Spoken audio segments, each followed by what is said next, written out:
If you look at football right now, I don't think Dallas was built to win that game yesterday. I think Philadelphia is. I think Philadelphia is hard. They're tough. They're intense. And if you look around the NFL, Sean McDermott doesn't smile. Belichick, Kyle Shanahan. And I said, my knock on Andy, he's too nice. And Mike's like, timeout, timeout, timeout. You played for Andy. Was he too nice?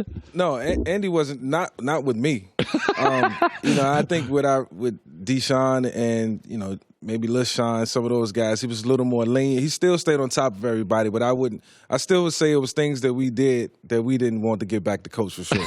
Okay. So he's not too nice. So let's go to, it's funny about this. Doug Peterson said, we won this game during the week. Yeah. We won it during the week. I like Carson Wentz. If I recall, you loved Carson Wentz early. Yes. And yesterday, the last month, you don't want to ask your franchise quarterback to carry the team all year. Right. But there are moments that you're like, the next 3 weeks, bro, you got to carry us. Yeah. So why did you initially like Wentz, and what did you see yesterday? Well, I always thought he had a tremendous upside, from the things he did, in the past 3 seasons. The potential was there, and he always showed, a glimpse of greatness. But to see the last three or 4 weeks and then put it all together, whether it was coaching and Carson making sure that this offense ran smoothly and didn't ask him to do too much. He just did his job. And the guys around him with backups, guys who probably didn't have any snaps with the first team and all of preseason, all of, the offseason.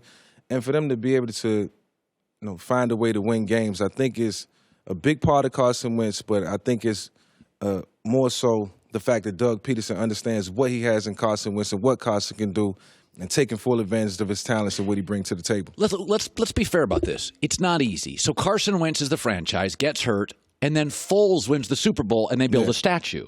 So every day Carson Wentz goes to the facility, he sees the only thing I hate about this situation. I was going to say, you've been in this situation before. Yeah, I've been in the same situation with Nick Foles, ironically, where, I got hurt. Nick stepped in, took him to the playoffs. And then, it's almost as if you root for the guy, you root for the person that you've, battle with each and every day, and you want nothing but the best. But it's also a feeling of how did this happen to me? You want to be that guy at all times. In any competitor, any quarterback, you want to be the guy behind the center. You want to win the games, and this is what they brought you in for. And then you get hurt, the guy behind you wins. And by the way, you guys hear the media. Right. You hear the critics. You see the statue. Yeah, you see everything. And it's not going away. So the only way for you to make it go away is win games. So, that was frustration for me, early in the year. And now I see the tide starting to turn, and that's why I talked about it yesterday. This being a legacy game for Carson. Maybe he can start moving towards, erasing, some of those memories that a lot of the fans may have. And look, this is Carson Wentz's football team. I think he earned that right over the last 3 weeks to say that.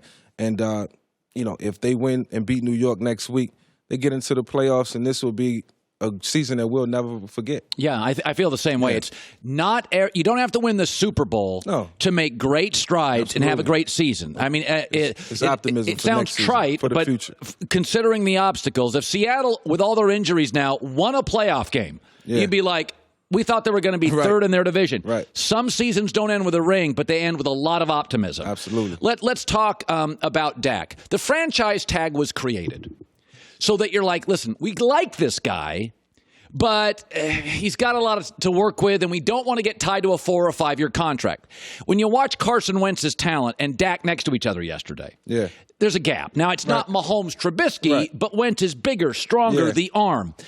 I look at that performance yesterday, and fair or not, I could see Dallas saying, all right, let's clean out the coaching staff, give Dak a new coach for a year, and if he pops, we'll give him the contract. Right. But I could see them saying after that game, we're going to franchise tag him. I can see that. Oh, man, it's a bunch of things probably speculating and swirling around in everybody's head right now because, yesterday was sort of confusing.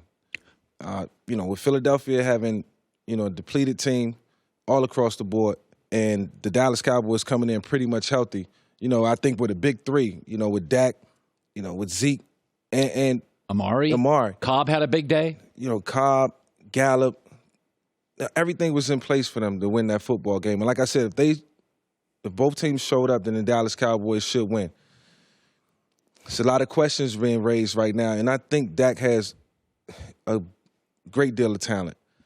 Is it being used correctly? Yes, I think so. He missed a lot of throws yesterday. Maybe he was still hurt. But at the end of the day, this franchise has to evaluate, what they want to do from a coaching standpoint. And I think Dak is the answer for this team, but do he needs to be in a different offense? Do he needs to have a different change of scenery, a couple more pieces added? We don't know. They just left us with an open book of confusion, and that's what I hate about yesterday's game. Yes, it was competitive, and the best team won. And a lot of guys dropped passes. And a lot of guys dropped passes. This is multiple games this year. Passes. Cowboys don't score a touchdown. Right. And so now I have said earlier, and I believe this to be true, Dak's the franchise quarterback. It's just you got to get over the top 10. But Kellen Moore yesterday, once again, the offensive coordinator, against a veteran defensive coordinator, got too cute. Yeah. So, and I don't know Kellen Moore, but he's a baby. And the Cowboys got a lot of coaches that are former Cowboys. Yeah.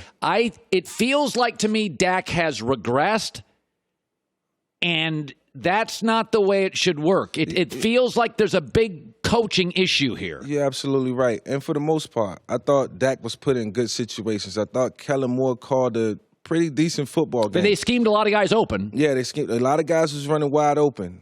Jason Witten dropped balls, Gallup dropped balls, Cobb dropped a couple, Amari Cooper dropped a couple. Some was selling high, was errant throws. And, they're too good of a football team to have those things happen. So it has us looking at them like, was it the coaching? Was it just the players?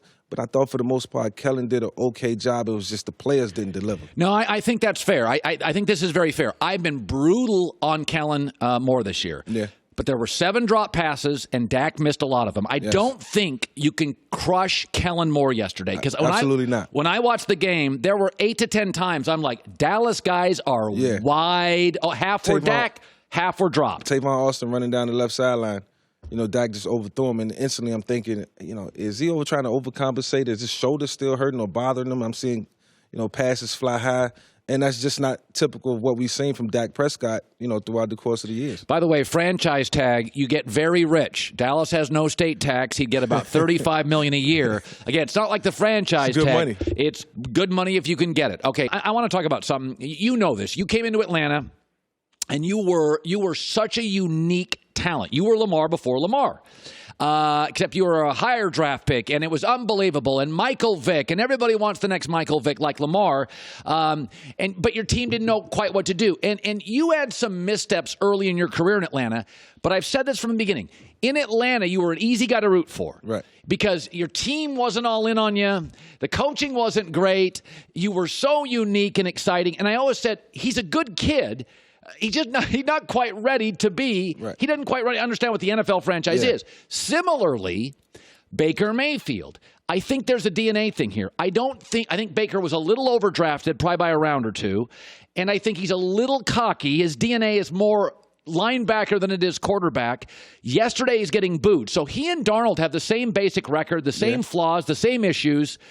The difference is New York loves their guy and feels like he's the future, and I think there's a lot of people bailing on Baker Mayfield. When you see Baker, what do you see? I look at Baker and I see a guy who just needs to be more comfortable with, just within himself. I like what he's doing at times. He's showing leadership. He's showing that he has the direction, and he has the support cast of his team, or the support of his team. But then there's times where, he's a little too fiery, gets a little out of pocket at times. And look, at the quarterback position, with a guy like Baker, who's young, and we got to give him credit for that, but you're still, in year 2, and you're in a vital, a pivotal point in your career. When a lot of guys in your draft class and around you are having success, you have to start to feed off that. You can't always be making the headlines, and yes, you have a lot going on. You got a ton of commercials you're seeing all over you, but you know what that brings? A lot of pressure, and pressure to perform.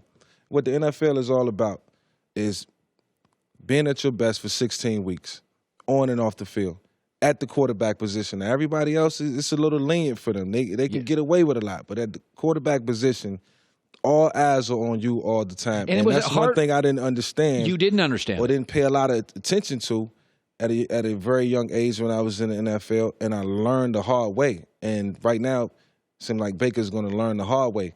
And these could be hard lessons for him that can help him in the future. Let's just hope he starts to winning, because that'll cure everything. Yeah. Winning is the cure. Yeah, so you had an incident with fans in Atlanta. Yeah. And then, to your advantage, you were wildly dynamic, that you were built for Atlanta. They loved you. And then you started winning. Yeah. Where was the moment for you as a young quarterback when you'd had some missteps? Was there a meeting, a moment when you're like, maybe it was family, like, I got to grow up here? Yeah. Well, it was a moment after a game we played the New Orleans Saints, and, I did everything I could do to win the game. I can't remember what happened. Had a good game in the run game, pass game, and just reached a point where I was just super frustrated. All the blame and all the fingers was being pointed at me, and I'm like, well, you don't see what else is going on around me. Well, that was an immature way to look at it, because you're the quarterback, you got the ball in your hands at all times. And when that's the case, the fans, the general public, the organization think you are the guy to get it done. And, yes, I put myself in that position. After the game, a fan was heckling me, and wasn't even an Atlanta Falcons fan. It was a New Orleans Saints fan. And, I flicked him the bird. And, we go to dinner that night, and my mom was probably the most disappointed in me that she's ever been in my entire life. And, I lied about it at first. I didn't tell her. I told her I didn't do it, knowing that I did, and didn't know what would come behind it, all the backlash, and just, how deteriorating it was to, my career and how detrimental it was. And right then and there, I learned that, you are responsible for your actions. I hurt my mom more than anything outside of football, and like I say, when winning cures everything, we lost the game, but you have to know how to handle the losses in the tough times. That's what makes you a professional. Well, yeah, we were talking this morning as a staff. Somebody said in our staff, the NFL either humbles you before you get in the league or humbles you immediately. Absolutely. That's why when you draft people and you go through the combine and these intense interviews, yes, I got to ask you questions. I got to find out about your childhood, your mom, your dad, and they're uncomfortable. I don't have to ask all those questions about everybody. Yeah. But you're going to be humbled, and you're probably a high school All-American, a college All-American, the alpha male. Hey, what's it going to be like when you're 1-9 and the fans are booing you? Yes. And it's hard, and that's why I always said I like Darnold's DNA. Yeah. It's built for the long term. I think Baker's built for the moment. Sam's built for the long term. I want to shift to this. So Kansas City, all year long I called them the windbreaker team. They're not built for the winter. They don't have a coat. Yeah. I'm watching them last night. I watched them in the snow. I watched them last night in windy, cold Chicago. Kind of feels like they're there, right? You know what? At the end of the game, when Patrick Mahomes said, look, we're trying to get poised to make a run at it, it said a lot. Just the look on his face, the confidence, and I know how Andy is this time of the year. What's he like? It's only going to get better. He's more detailed. He's paying more attention to the defenses and what needs to happen, how he can make Patrick Mahomes even better. And, Patrick is a game changer. He's a guy that when he gets that ball, anything can happen, just like Lamar Jackson or just like Drew Brees or, Tom Brady. Anything can happen at any given moment. So I think Andy trusts him. I think they play well in the cold weather. I think they played well over the last couple of years. And I don't think it phases Patrick. And if Patrick can handle it, then everybody else can, because usually it starts with the quarterback. Right. If the ball's not too hard and if he's not uncomfortable and he can go out and play one of his best games, at any given moment like he did versus New England Patriots last year in a losing effort in the AFC Championship game, then they got a chance. Yeah, they do feel like this morning you could see them going to Baltimore, and they need Patrick to do crazy stuff. Yes. The other thing I like about Kansas City, and this is why I don't like New England this year, when you get to the playoffs, you got to have the details all buttoned up. Right. But it would be nice to occasionally get a freebie touchdown or a cheapie, not a 13-play drive. Yeah. Kansas City's built to get a couple cheapies. Right. Because, by the way, sometimes you get out-schemed. Even Andy Reid. Yeah. Sometimes you go and you get a bad call. You need the occasional special dude to give you a free one over the top. And I watch Kansas City, and I'm like, man, they're checking all the boxes, and I know I get that. Now, I don't get that with New England. When you watch New England this weekend, though, Mike, they found the running game. Found the running game. I knew it was coming at some point. I knew James White would become a factor, and it was a couple of different guys who was able to make a difference. Rex Burkhead had a good game. Rex Burkhead, had a couple of big runs, and Sony Michel did a good job. And I just know, at some point the New England Patriots are going to figure it out. Even when the chips look like they are down, they always find a way to pick themselves back up. And it's going to be that way. This is the time of the year where they play some of their best football. They know what it's like. They've been there before, over and over again, and.